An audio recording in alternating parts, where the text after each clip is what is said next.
दोस्तों, एक बार दो राज्यों के बीच युद्ध की तैयारियां चल रही थी। दोनों के शासक एक प्रसिद्ध संत के भक्त थे। वे अपनी अपनी विजय का आशीर्वाद मांगने के लिए अलग अलग समय पर उनके पास पहुंचे। पहले शासक को आशीर्वाद देते हुए संत बोले, तुम्हारी विजय निश्चित है। दूसरे शासक को उन्होंने कहा, तुम्हारी विजय संदिग्ध है। दूसरा शासक संत की यह बात सुनकर चला आया, किंतु उसने हार नहीं मानी और अपने सेनापति से कहा, हमें मेहनत और पुरुषार्थ पर विश्वास करना चाहिए, इसलिए हमें जोर शोर से तैयारी करनी होगी। दिन रात एक कर युद्ध की बारीकियां सीखनी होगी। अपनी जान तक को झोंकने के लिए तैयार रहना होगा। इधर पहले शासक की प्रसन्नता का ठिकाना न था।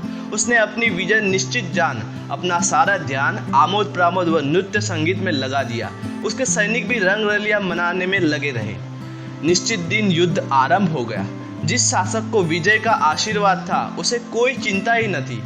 उसके सैनिकों ने भी युद्ध का अभ्यास नहीं किया था। दूसरी ओर जिस शासक की विजय संदिग्ध बताई गई थी, उसने व उसके सैनिकों ने दिन रात एक कर युद्ध की अनेक बारीकियां जान ली थी।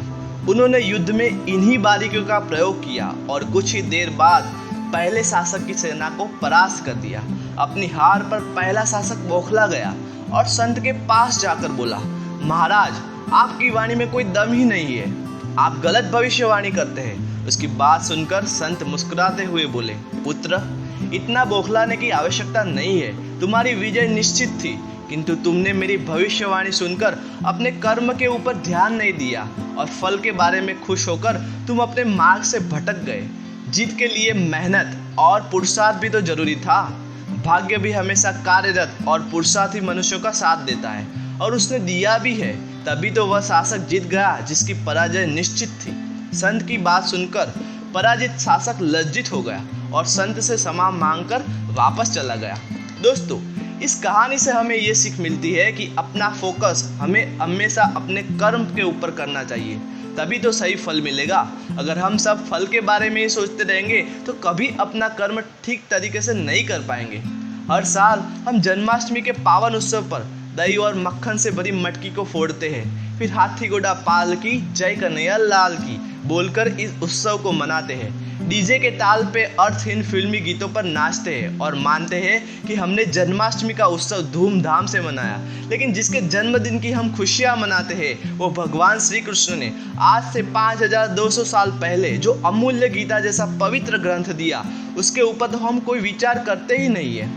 दोस्तों, गीता के दूसरे अध्याय के 47वें श्लोक में भगवान ने कर्म के ऊपर हमें समझाते हुए कहते हैं कि कर्मण्येवाधिकारस्ते मा फलेषु कदाचन, मतलब कि कर्म पे फोकस करो, फल पे नहीं। अगर तुम्हारा कर्म अच्छा होगा तो उसका फल तो तुम्हें मिलेगा ही। आइए इस जन्माष्टमी के उत्सव को सही मायने में मनाने के लिए एक संकल्प करते हैं। आज से हम अपना फोकस कर्म पे करेंगे, फल चाहे जो भी आए। अगर हम स्टूडेंट हैं तो हमारा कर्म है पढ़ना, रिजल्ट चाहे जो भी आए। अगर हम जॉब करते हैं तो अपना बेस्ट एफर्ट्स अपनी जॉब में लगाएंगे। अगर हम बिजनेसमैन हैं तो अपना बिजनेस आगे बढ़ पाए उसके लिए मेहनत करेंगे। अगर मेरा कर्म अच्छा होगा तो फल तो मुझे अच्छा ही मिलने वाला है। इसका एक फ़ायदा ये होगा कि फल की कोई चिंता न होने की वजह से हम अपना कर्म बेहतर तरीके से कर सकेंगे।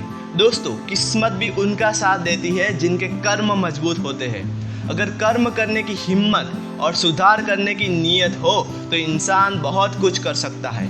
इस संकल्प के साथ यदि इस बार जन्माष्टमी का उत्सव मनाएंगे तो भगवान कृष्ण भी प्रसन्न होंगे।